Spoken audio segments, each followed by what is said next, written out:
Hi hello friends, ಎಲ್ಲರಿಗೂ ನಮಸ್ಕಾರ. Welcome back to the channel. ಸ್ನೇಹಿತರೆ, ನಾನು ನಿಮ್ಮ ಪ್ರೀತಿಯ ಗೀತಾ. ಮೊದಲನೇದಾಗಿ ಎಲ್ರಿಗೂ ಸಾರಿ ಕೇಳೋಕ್ಕೆ ಇಷ್ಟಪಡ್ತೀನಿ. ಯಾಕೆಂದರೆ ತುಂಬ ದಿನದಿಂದ ವೀಡಿಯೋ ಮಾಡೋಕ್ಕಾಗಲಿಲ್ಲ. ಸ್ವಲ್ಪ ಹೆಲ್ತ್ ಇಶ್ಯೂಸ್ ಇರೋದ್ರಿಂದ ವೀಡಿಯೋ ಮಾಡಲಿಲ್ಲ. ಆದರೆ ಇನ್ನು ಮುಂದೆ ಡೈಲಿ ವೀಡಿಯೋನ ಅಪ್ಲೋಡ್ ಮಾಡ್ತೀನಿ. ಸ್ವಲ್ಪ ವಯಸ್ಸು ಸರಿಯಿಲ್ಲ, ಅಡ್ಜಸ್ಟ್ ಮಾಡ್ಕೊಳ್ಳಿ. ಓಕೆ ಸ್ನೇಹಿತರೆ, ಇವತ್ತಿನ ವೀಡಿಯೋದಲ್ಲಿ ನಾನು ನಿಮ್ಗೆ ಆಲ್ರೆಡಿ ತಮಿಳಲ್ಲಿ ತಿಳಿದಿರ್ಬೋದು, ವಿದ್ಯಾನಿಧಿ ಅಂದರೆ 2024 ಮತ್ತು 25ನೇ ಸಾಲಿನ ವಿದ್ಯಾನಿಧಿ ಸ್ಕಾಲರ್ಶಿಪ್ ಬಗ್ಗೆ ಇವತ್ತಿನ ವೀಡಿಯೋದಲ್ಲಿ ತಿಳಿಸ್ಕೊಡ್ತೀನಿ. ಹಾಗಿದ್ರೆ ಯಾರ್ಯಾರು ಈ ಒಂದು ಸ್ಕಾಲರ್ಶಿಪ್ಪನ್ನು ಪಡಿಬಹುದು, ಹಾಗೆ ಏನೇನು ದಾಖಲೆಗಳು ಬೇಕು ಎಂಬುದರ ಬಗ್ಗೆ ಮತ್ತೆ ಯಾವಾಗಿಂದ ಸ್ಟಾರ್ಟ್ ಆಗಿದೆ, ಕ್ಲೋಸ್ ಯಾವಾಗ ಆಗುತ್ತೆ ಅನ್ನೋದನ್ನು ಕೂಡ ತಿಳಿಸ್ಕೊಡ್ತೀನಿ. ಫುಲ್ ಇನ್ಫಾರ್ಮೇಷನ್ ಈ ಒಂದು ವಿಡಿಯೋದಲ್ಲಿ ನೀವು ತಿಳಿಬಹುದು.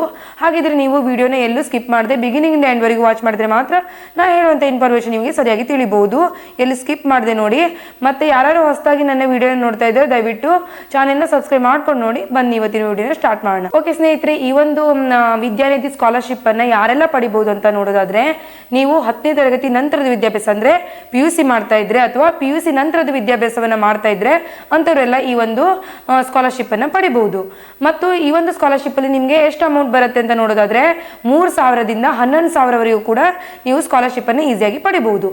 ಓಕೆ ಸ್ನೇಹಿತರೆ, ಇವಾಗ ಏನೇ ದಾಖಲೆಗಳು ಬೇಕು ಅಂತ ನೋಡೋದಾದ್ರೆ, ಮೊದಲನೇದಾಗಿ ನಿಮ್ಮ ಆಧಾರ್ ಕಾರ್ಡು ಮತ್ತೆ ನಿಮ್ಮ ತಂದೆ ತಾಯಿಯ ಆಧಾರ್ ಕಾರ್ಡ್ ಬೇಕಾಗುತ್ತೆ.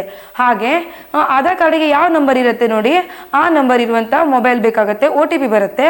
ಹಾಗಾಗಿ ಮೊಬೈಲ್ ಜೊತೆ ನೀವು ಅರ್ಜಿಗೆ ಅಪ್ಲೈ ಮಾಡಲಿಕ್ಕೆ ಹೋಗಬೇಕು.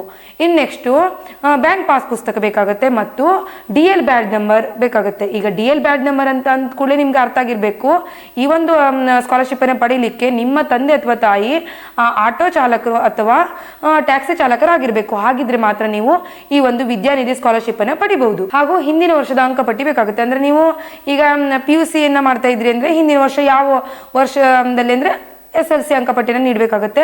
ಹಾಗೆ PUC ನಂತರದ ನೀವು ಏನಾದ್ರು ವಿದ್ಯಾಭ್ಯಾಸ ಮಾಡ್ತಾ ಇದ್ರೆ PUC ಅಂಕಪಟ್ಟಿ, ಹಿಂದಿನ ವರ್ಷದ ಯಾವ ಅಂಕಪಟ್ಟಿ ಇರುತ್ತೆ ನೋಡಿ ಅದನ್ನ ನೀವು ನೀಡಬೇಕಾಗುತ್ತೆ. ಈ ಎಲ್ಲ ದಾಖಲೆಗಳನ್ನ ನೀವು ರೆಡಿ ಮಾಡಿಕೊಂಡು ಎಲ್ಲಿ ನೀವು ಅರ್ಜಿನ ಸಲ್ಲಿಸಬೇಕು ಅಂತ ನೋಡೋದಾದ್ರೆ, ಸೇವಾ ಸಿಂಧು ಪೋರ್ಟಲ್ಗಳಲ್ಲಿ ಅಥವಾ ಗ್ರಾಮೋನ್ ಕರ್ನಾಟಕ ಬೆಂಗಳೂರು ಕೇಂದ್ರಗಳಲ್ಲಿ ನೀವು ಈ ಒಂದು ವಿದ್ಯಾನಿಧಿ ಸ್ಕಾಲರ್ಶಿಪ್ಗೆ ಅಪ್ಲೈ ಮಾಡಬೇಕು ಅಂತಂದ್ರೆ ಅಲ್ಲಿ ಅಪ್ಲೈ ಮಾಡಿಕೊಡ್ತಾರೆ. ನೀವು ಈಸಿಯಾಗಿ ಅಲ್ಲಿ ಅಪ್ಲೈ ಮಾಡಬಹುದು. ಈ ಒಂದು ಸ್ಕಾಲರ್ಶಿಪ್ಗೆ ನೀವು ಅರ್ಜಿನ ಅಪ್ಲೈ ಮಾಡಲಿಕ್ಕೆ ಈಗ ಆಲ್ರೆಡಿ 2-3 ದಿನ ಆಗಿದೆ ಅಷ್ಟೇ ಸ್ಟಾರ್ಟ್ ಆಗಿ. ಹಾಗಾಗಿ 1 ತಿಂಗಳವರೆಗೂ ಅವಕಾಶ ಇರುತ್ತೆ. ನೀವು ಆದರೂ ಕೂಡ ಈಗ ಬೇಗ ಹೋಗಿ ಅರ್ಜಿಗೆ ಅಪ್ಲೈ ಮಾಡಿ. ಈ ಹಿಂದೆ 2023-24ರಲ್ಲಿ ಈ ವಿದ್ಯಾನಿಧಿ ಸ್ಕಾಲರ್ಶಿಪ್ ಬಗ್ಗೆ ನಾನು ವಿಡಿಯೋ ಮಾಡಿ ತಿಳಿಸಿದ್ದೆ. ಅದನ್ನು ನೋಡಿ ತುಂಬಾ ಜನರು ಅಪ್ಲೈ ಮಾಡಿದ್ರಿ ಅನ್ಕೊಳ್ತೀನಿ. ಈಗೂ ಕೂಡ ಯಾರ್ಯಾರು ಇಂಟ್ರೆಸ್ಟ್ ಇದ್ದವರು ಬೇಗ ಹೋಗಿ ನೀವು ಅಪ್ಲೈ ಮಾಡಿ ಈ ಒಂದು ಸ್ಕಾಲರ್ಶಿಪ್ ಅನ್ನ ಪಡಿಬಹುದು. ಹಾಗೆ ಸ್ನೇಹಿತರೆ, ನಿಮ್ಗೆ ಈ ಒಂದು ವಿಡಿಯೋ ಇಷ್ಟ ಆಗಿದೆ ದಯವಿಟ್ಟು ಒಂದು ಲೈಕ್ ಕೊಡಿ. ಹಾಗೆ ಯಾರ್ಯಾರು ಸಬ್ಸ್ಕ್ರೈಬ್ ಮಾಡ್ಕೊಳ್ಳದೆ ನೋಡ್ತಾ ಇದ್ರೆ ದಯವಿಟ್ಟು ಸಬ್ಸ್ಕ್ರೈಬ್ ಮಾಡ್ಕೊಂಡು ನೋಡಿ.